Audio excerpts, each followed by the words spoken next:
हाथे गौरा लिहली चांगेलिया त सोरहो सिंगार कैली हो। हाथे गौरा लिहली चांगेलिया त सोरहो सिंगार कैली हो। सखिया भादो मासे कैली तीज के बरतिया त फुलावा लोढ़न चलली हो। सखिया भादो मासे कैली तीज के बरतिया त फुलावा लोढ़न जाली हो। शिवजी के घनी फूलवरिया त भंगिया धतुरावा रोपाला न हो। सखिया गौरा रोपेली बेल पात्र त बगिया सुहावन लागे हो। ए सखिया गौरा रोपेली बेल पात्र त बगिया सुहावन लागे हो। बेल फूल लोढ़ली चमेली फूल अवरु चंपा के फूल हो।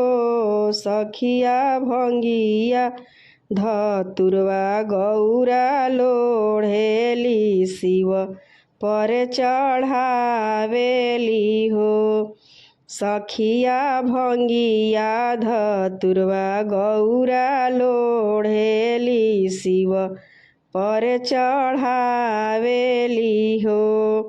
घूमिया घूमिया गोड़ावा लागेली शिव से आशीष मांगेली हो। शिवजी नैहर में दीह भाई हो भतीजवा त सिंदूरा अमर रखिह हो। शिवजी नैहर में दीह भाई हो भतीजवा त सिंदूरा अमर रखिह हो। भूखल बानी तीज के बरतिया त रउए ध्यान धरी हो। ए शिवजी आईसन आशीष मोरा दीह त ललसा पूरन होइहे हो। ए शिवजी ऐसन आशीष तू दीह त मनसा पूरन होइहे हो। हाथवा के लेली गौरा चंगेलिया त सोरहो सिंगार कैली हो। हाथवा के लेली गौरा चंगेलिया त सोरहो सिंगार कैली हो।